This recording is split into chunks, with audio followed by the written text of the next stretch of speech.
While I may have reached the known ending of BluePrince, I ended up with plenty of loose ends and apparently some undiscovered lore. In the days since my last update video, I've been forming and testing theories about what may still be left to find in this game. I still want to draft a house to match the plan on the atelier door, but the lack and time required for that have so far kept me from doing it. Instead, I've been doing things like inspecting bird baths and wondering if there are any links between them and the numbered stones on one of the drawings on the geography classroom map, while also trying to figure out what everything in Azara's prophecies may mean and how it links to possible new discoveries. One of the loose ends I've been on my mind is the third security video from 1987. The other two have both provided us with clues, so it seems strange that this video would just be there and mean nothing. In this video, Mary, Simon's mother, is sitting in the in-house library alongside one other person. They are looking at books, but everything is too grainy to work out any details. I've checked out the bookshelves around the library many times, but nothing there is interactive or has any more clues. But there is the obvious way we can check out books here. So I decided to take yet another look, even though I've been over every single book in this game with a magnifying glass multiple times already. Well, except one actually, but more on that in a minute. One thing I paid only passing attention to in the books is the library cards attached to them. It's in itself curious that an in-house library would even have those. In the books we purchased from the bookshop and donated, our name is the only one that appears. But the ones available from the start show history of other people reading them. Swimbird was checked out multiple times by Mrs. Peterson, which makes sense since she was teaching at the school, and this was a children's book. Also read by Simon when he was a child. Detective Bon Margot also checked it out when investigating Mari's disappearance. Sightseer's Guide to Reddington was checked out by some of the guests that visited the estate, as mentioned in the letters in the parlor and the guest bedroom. The second edition of History of Orindia was read both by Mary and the detective investigating her. We know the detective also wanted to read the uncensored first edition, but we had to add that one to the library ourselves from the bookshop, so we're the only name on that version. However, Herbert's postcards mentioned that he had to leave some of the books back in Korarica, that then had to be repurchased. So there could have been a previous copy which other people did access, but we would not know about them. Drafting Strategy Volume 3 was used by Kimberly Thompson, which is just a nod to the fact she was struggling to find her way around the house when she joined. As for the book I have basically ignored, the EPCW Pump System User Manual. I worked out how to use the pumps just from trying it out in the room, so I only just flipped through this very short book to check there were no hidden messages in it. There weren't any in the contents, but the borrower list before us has two names on it, Jean Ribbon and Paul Withers. Unlike the people borrowing other books, those names haven't really come up as part of other lore, not as staff or friends of the family. And both of them checked out the book in March 87, just a month after Mary went missing and in the time frame of her actually hiding on the estate. And since she was moved from the shelter to the safe house, we know the pump room was needed for that. The Jean Ribbon name actually does come up on one other occasion, in the vault, on one of Mary's fake passports. It's the only passport not marked with any indication that it might be invalid or compromised. So this name is a pseudonym she still may have been operating under. In the other books, she signed in her own name, and if she was hiding, she could have just not signed the library cards at all. Since again, this is just an in-house library, who's even checking? So this started very much to feel like a clue left for us to find here. Unlike a lot of the other loose ends that don't really have a clear way we would use the information we've tried to infer from them, having people's full names is a known way to create admin passwords for the computer in Blackbridge Grotto. As you may recall, I previously uncovered a secret admin password from the clues in A New Clue. This let us see content of the deleted messages in the admin logs in the grotto, and the messages implied 3 people have been hiding on the estate but without the family knowing, with only one member of the group being seen by Mary. The group then agrees to kill Mary and hide her body. That sounded pretty bad, and for it to somehow be happening under everyone's nose just made the security staff at the estate look pretty bad. Especially that later on they also allowed Danny Ravain to sneak into room 46 and steal a bunch of the stuff that led to the Baron being blackmailed. But after I've read the original manuscript to A New Clue, I also concluded that those messages were likely planted to mislead the detective and have him not look for Mary any further. And so, with those 2 new names, I was able to access the terminal once again and unlock another layer of hidden messages. Under the RIP-J logging, the deleted messages now have new content. With P. Alright, G and I are successfully logged on now. Moore. These admin logs can only be accessed by the Blackbridge terminal, so I advise we use this for sensitive messages and suspend electronic mail moving forward. RIP-J. Moore, as soon as you've got the network address from Manning, you can begin those file transfers now. We need them ASAP. Moore, copy that. It should be done by the time you and Philip are moved out of the shelter.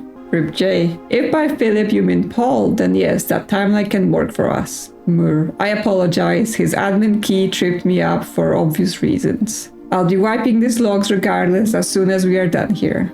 With P. Be at ease, friend. It is of little consequence. Let us know when the transfer is complete. Moore, data packet transfer from Firestorm Elijah. Total file size 14 kilobytes. With B. We have finished moving and have made ourselves at home. Be advised that the 2 additional crates are expected to arrive within the next 3 days. RIP-J. Randolph, instead of simply deleting these logs, would it be possible to instead replace them with manufactured messages? I'd like to leave a trail of breadcrumbs to lure would-be clue seekers down the proverbial garden path. Moore, yes, we can create a dummy admin account with pseudo privileges. RIP-J, splendid. In that case, I better get to writing. Our visit last week has given me a bit of inspiration for a new book. Moore, as requested yesterday, new admin key created, though the request name doesn't quite fit with our typical length formatting. This password is the Bowley password we found through New Clue, which we now know for sure was created just to mislead. And so it is confirmed those previous messages were actually planted there. And it does look like both Mary and the others in the group are now using new names to operate under. They are also receiving shipments or data from something called Firestorm in Elijah. Looks like their support might extend a bit further than just the small group they seem to have formed here. With P. Moore, I'd say it's about time to scrap these logs. The 4 of us are ready to go dark. RIP-J. Randolph, I've left the final manuscript in the safe house. Please look after the other children. Should our paths not cross again, we will embrace each other in soot and ash. Moore, do not look within. Do not look back. For we are with you, and there is nothing behind you. May the Black Shores guide you both. And then those names were delisted from the user database. Randolph Moore seems to be more directly involved with children of Blackwater instead of just assisting with hiding things because Herbert asked him to, so it seems he might even be a member of the group himself. This is the only actual piece of new content I have uncovered, but reading that made me re-examine some other related elements and consider the lore behind them further. One thing that's a bit weird is the messages and the setup in the shelter. The note lying in the shelter implies 3 people were hidden in there, and there are even 3 beds set up for them. But if we read the emails after unlocking them, they talk about 4 people instead. We know Mary was one of the people and that both Caleb Manning and Philip White were with her in the safe house, based on the picture there. Now, on the plan for the heist, there is also another name, Pharaoh. The only other place I've seen this name is the letter enclosed exhibit talking about the details of the plan for the upcoming heist. So it would make sense that he was another person in the safe house with the group, but his identity and appearance are otherwise unclear. It is of course possible this person may have joined the group later, and that's why the numbers go from 3 to 4. But could they be also someone who doesn't need to remain in hiding, like one of the estate staff who's involved with both the group, but not yet so far implicated that they need to be hiding from the Red Guard? Mary goes into hiding to throw off the authorities. If she's missing, presumed dead, she's unlikely to be suspected in a robbery that happens months later. Similarly to why she publicly distances herself from Manning and White after they are implicated in the Trinsdale bombing incident. But those 2 are already in trouble with authorities of N, so they also need to remain hidden. Speaking of the heist map, other than the names of those involved, there are a few more things I have previously not really spoken about. Looking at the times of the plan, with entry at 1:24 and escape at 1:36, it seems they would have been stealing the crown at around 1:30, the time that's known in the game as the sacred time. Coincidence, or did they plan around this symbolism? Another interesting bit of information is a note next to the museum station cafe. As cool as this would be, it's too easy to track. Literally. The cafe is inside the defunct tram station, which means there may have been some remnant of the old train system there, since there are still train tracks leading to the safe house here. This likely refers to the possible plan of using the old tracks, or at least the route they previously formed, to return to Mount Holly after the heist. Also using the train map with names of stations and the map of Fen, we can see how the trains connected the region before they were removed. Now, looking at the map of the Royal Museum, and those details have brought up another connection to mind. This is the location Alzara shows us in the penultimate vision.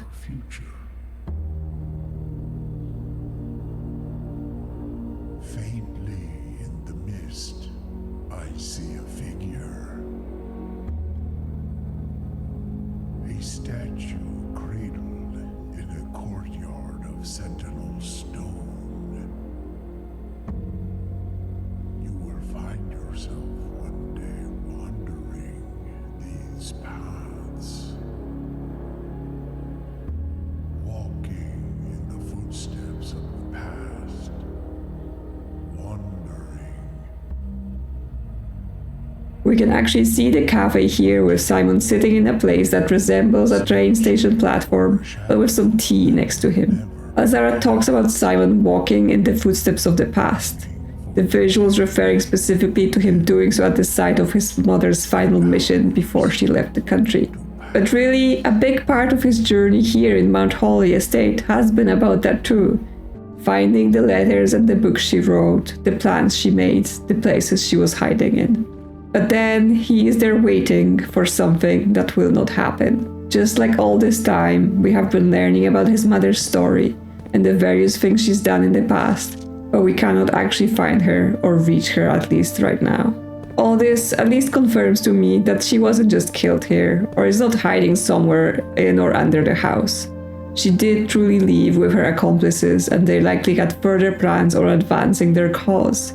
After stealing the crown and altering it in preparation for the new realm and in preparation for Simon to use it in the future, she likely didn't leave just to hide and leave him alone forever. But looks like we do not get to know what the rest of the plan is. The crown is also related to another question I've been asked a few times. Have I found the 8th red letter, or do I think it's even in the game? And I think the answer to that is that there isn't one to find. The places we find the letter are all linked to the paintings puzzle, which links the safe, small gates, and dates.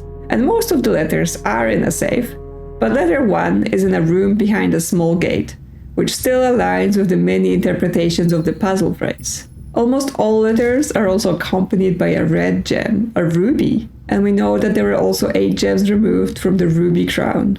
However, in total we only find 6 rubies alongside those letters. The drafting studio safe does not have a ruby within it, and the 8th letter is missing.